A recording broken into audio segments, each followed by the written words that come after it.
यहाँ तो ऐसा फीलिंग आ रहा है जैसे बीजेपी ऑलरेडी 2024 इलेक्शन जीत चुकी है।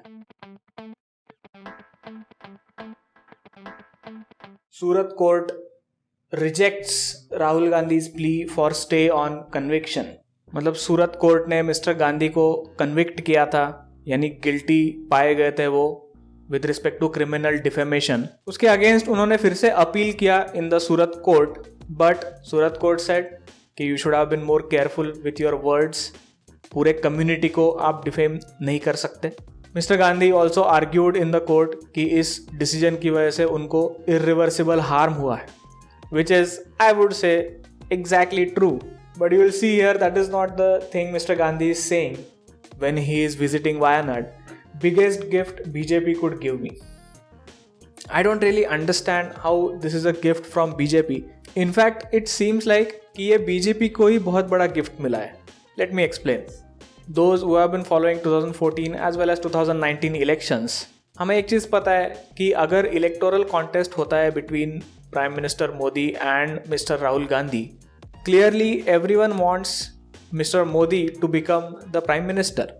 ऑलरेडी 2014 एंड 2019 में जनता ने बोल दिया है कि ये पर्सनैलिटी मैच अगर चल रहा है तो इसमें we are going to choose mister Modi. The whole focus is continuously going to be on Rahul Gandhi again. This again benefits BJP a lot because उन्होंने जिस हिसाब से इकोनॉमी हैंडल की है, you can say it is quite lacklustre. उससे ध्यान हट के it again becomes a personality contest between mister Modi and mister Gandhi. और यहाँ पे एक चीज़ हमें देखने को मिलती है कि इंडिया का अपोजिशन जो है वो खुद ही के पैर पे कुल्हाड़ी मार लेता है।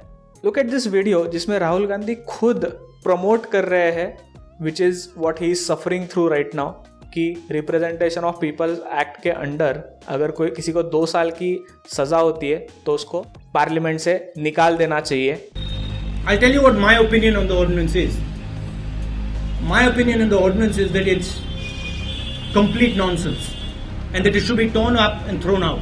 That's my opinion. September 2013, a stunning moment in Indian political history, when the Vice President of the ruling party publicly tore a copy of an ordinance brought in by his own government. बहुत बार तो it feels like कि BJP को कुछ करना ही नहीं पड़ता है, कांग्रेस ही खुद ब खुद उनको विनिंग पॉइंट्स दे देती है। And the main question here is कि 2024 इलेक्शन में फिर क्या राहुल गांधी कंटेस्ट कर पाएंगे? And the answer seems to be no.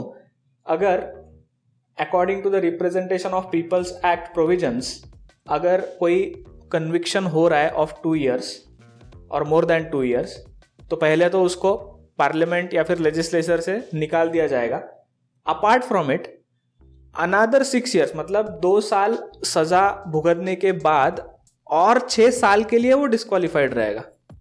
मतलब इसका मतलब यही बनता है कि अगर now obviously Rahul Gandhi will go in high court to basically appeal against this Surat court order, but Indian court system काफ़ी डीले से चलता है, तो ये केस अभी चलता रहेगा 1 साल 2 साल, we don't know कब तक ये चलेगा। तो जब तक ये कन्विक्शन उनका क्लियर नहीं हो जाता तब तक he cannot contest 2024 election.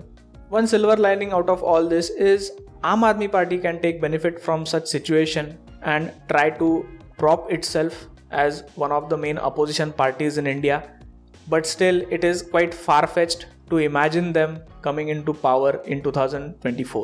In any system, अगर एक ही पार्टी के पास बहुत ज़्यादा पावर है या फिर कुछ चुनिंदा लोगों के पास बहुत पावर है, तो generally it is bad for the economy of that nation. So that is why we need strong opposition leaders. And as per this conviction, it seems कि अभी field काफ़ी open हो चुका है. So I hope that opposition leaders take benefit of this scenario and try to prop themselves up as opposition leaders at least with 2029 in their minds. This is it for this video. Like कर दो, subscribe कर दो and share कर दीजिए. Thanks for watching.